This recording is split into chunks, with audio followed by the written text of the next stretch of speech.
vencerá sobre toda tentación del enemigo. Recibe con un amén esa promesa que estoy entregando por la palabra. Pablo todavía abunda cuando advierte a los hermanos de estos 6 pecados y le dice que entregarse a estos pecados que pertenecen a las tinieblas cambia negativamente la identidad de aquellos que practican estos vicios. Noten conmigo que Pablo identifica con 4 palabras, y es muy curioso lo que voy a hacer notar por la palabra ahora, cómo los pecados, cuando son practicados, le dan la identidad al que los practica del mismo tipo del pecado que ellos cometen. Pablo, por ejemplo, advirtió de la fornicación, advirtió de la inmundicia, él también advirtió de la avaricia. Y ahora cuando Pablo está advirtiendo que si la persona se entrega a esos vicios, va a recibir una identidad dañada que es contra el diseño para el cual Dios nos crió, Pablo entonces habla del fornicario, o sea, el que practica la fornicación. Ahora habla del inmundo, o el que practica los pecados de inmundicia. Habla del avaro, o el que practica la avaricia. Y dice en el versículo 5 que la avaricia es idolatría. Y es idolatría no porque la persona adora a un objeto, como hacen los que tienen religiones paganas, que lo cuelgan en la pared de la casa o detrás de la puerta, el ojo de protección supuestamente, o el azabache. Es idolatría porque el propio avaro se convierte en su propio Dios. Yo quiero más, yo tengo todo, pero yo quiero más. Y Pablo advirtió acerca de la avaricia a Timoteo. Y digo Timoteo porque quiero recordarle que esté asentado en esta carta a los Efesios, en la cual Timoteo era el pastor. Y en 2 Timoteo capítulo 3 versículo 1, Pablo le muestra el peligro de los hombres avariciosos que llegaran a la casa de Dios, y les dice: ten cuidado porque en los postreros tiempos habrá hombres amadores de sí mismos, avaros, vanagloriosos, soberbios. Y cuando el apóstol Juan, en 1 de Juan capítulo 5 versículo 21, advierte de la idolatría a los hermanos, y lo cual incluye la idolatría del ego o la egolatría, el apóstol Juan dice: hijitos, guardaos de los ídolos. Mire por cuántos ángulos Pablo advierte acerca de separarnos de estos vicios, de cerrar puertas. Habla de la ofensa que eso causa a Dios. Habla de cómo eso abre puertas a los demonios para perturbar a la persona y atarlo y sumirlo aún más en ello.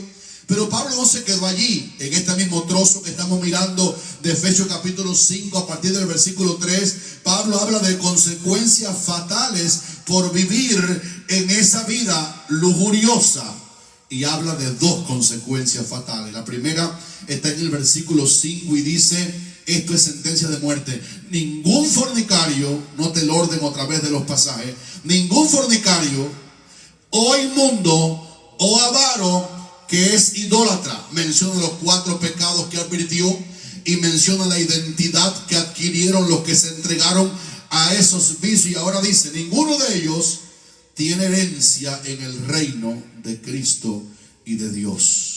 Y lo curioso es que en el versículo 5, en la segunda parte, Pablo da por sentado que los hermanos que reciben esta carta sabían esas cosas. Y dice: hermano, porque sabéis que ningún fornicario o inmundo o avaro que es idólatra tiene herencia en el reino de Cristo y de Dios. Quiero que ustedes piensen, queridos, conmigo, qué sería vivir la vida en esta tierra entregado a estas cosas.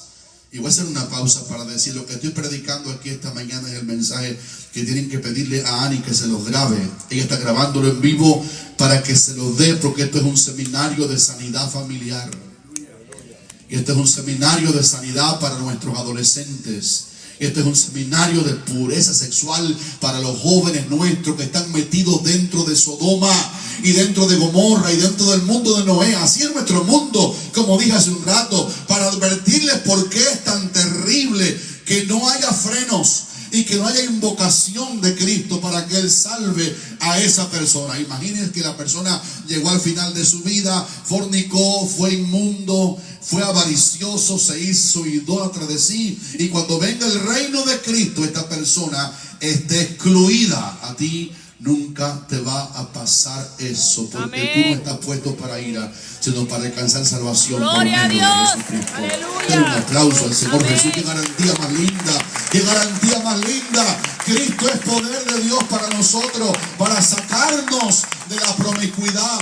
Y todos los que estamos aquí, todos, 100% es todos, estamos amenazados de dormirnos en la comodidad del morbo de nuestro mundo.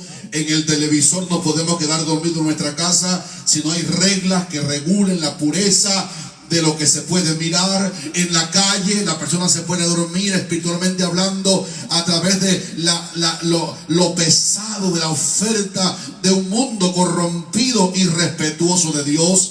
Pero tú y yo vamos a heredar el reino de Cristo y de Dios si nos mantenemos alejados de estas vanidades y acercándonos a Él, piedra viva. Alguien diga aleluya.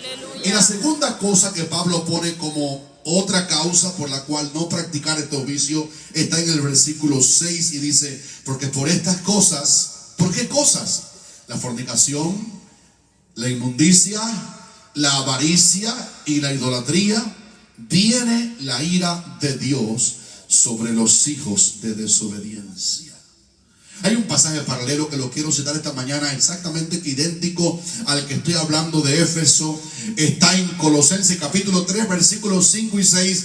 Dice Pablo, el mismo que le escribía a los efesios: haced morir pues lo terrenal en vosotros. ¿Cómo lo puedo conseguir? No es con mi fuerza, porque tú y yo luchamos bajo la ley por portarnos bien, y la ley no nos ayudó a portarnos bien, más bien sacó afuera el hombre carnal que vivía en nosotros, con el cual Adán nos condenó a estos vicios. Hacerlo morir significa: tienes el poder de Dios para que te auxilies de Él, con armas de justicia a diestra y a siniestra, con todo el poder del Espíritu Santo, para que estas cosas, como corrientes morbosas de nuestra Éfeso actual, no logren dormitarnos. Haga morir lo terrenal, y lo cita: fornicación, ve el paralelo, impureza, pasiones desordenadas, malo deseo y avaricia, otra vez, que es idolatría. Y repite lo mismo a la iglesia de Colosas: cosas por las cuales la ira de Dios viene sobre los hijos de desobediencia. ¿Cuándo es que viene esa ira? Por eso ahora convoya lo que dijimos al principio, de qué manera usamos el presente y el pasado. Pablo usa el presente para decir: por estos pecados no solo la persona pierde el reino de Cristo y de Dios, sino que por estos pecados cometidos la ira de Dios viene sobre los hijos de desobediencia. Esa palabra viene, aunque está en presente, habla de una ira permanente que tiene el que no tiene a Cristo. Dice la Biblia: el que rehúsa creer en el Hijo no verá la vida, sino que la ira de Dios está sobre él. Pero también habla de la ira venidera que aparece en Apocalipsis capítulo 6 y versículo 17, que habla de la consumación del gran día de la ira de Dios.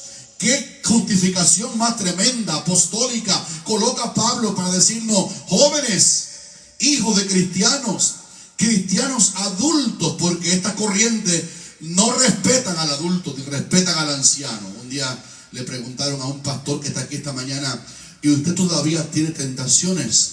Y él dijo sonriente y con sinceridad: por supuesto que sí. El diablo no respeta cana, ni respeta edad, ni respeta experiencia. La corriente mórbica de nuestro mundo es tan agobiante que intenta como una serpiente sacar su lengua y vaguear. ¿Saben de qué hablo, verdad? La serpiente cascabel y otras se acercan a la víctima que quiere morder, y antes que muerdan al individuo lo bajean, le tiran algo que ellas tienen, quizás puesto por Dios para defenderse ellas en su hábitat de los enemigos, y marean a la persona. Pero tremendo oír esta mañana al Espíritu Santo hablándonos por la palabra.